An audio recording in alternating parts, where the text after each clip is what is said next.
अस्सलाम वालेकुम नाज़रीन, आप देख रहे हैं KPNHD में हूँ सलमा हाली। भारत में बाहिजाब तालिबात को इम्तिहान में बैठने की इजाज़त देने पर 7 असातिज़ा को मुअत्तल कर दिया गया। भारतीय मीडिया रिपोर्ट्स के मुताबिक रियासत कर्नाटक में बाहिजाब तालिबात को इम्तिहान में बैठने की इजाज़त देने पर 7 असातिज़ा के खिलाफ कार्रवाई करते हुए इन्हें मुअत्तल कर दिया गया। भारतीय मीडिया के मुताबिक कर्नाटक में एक हाई स्कूल ने तालिबात को हिजाब पहनकर अपने इम्तिहानात में शिरकत की इजाज़त दी। ताहम जैसे ही मीडिया ने वाक़या को हाईलाइट किया तो महकमा तालीम नोटिस लेने के लिए मौके पर पहुंच गई और एजुकेशन ऑफिसर से इसके बारे में रिपोर्ट पेश करने को कहा गया।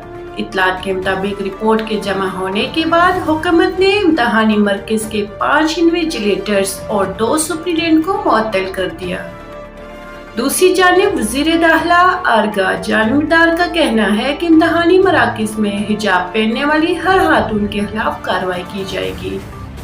वाज़िया रहे कि रवां माह के शुरू में कर्नाटक हाई कोर्ट ने तालीमी इदारों में हिजाब पहनने से मुतालिक एक फैसला सुनाया था और इसे गैर ज़रूरी मज़हबी अमल करार दिया था। मज़ीद न्यूज़ अपडेट्स के लिए देखते रहिए KPNHD।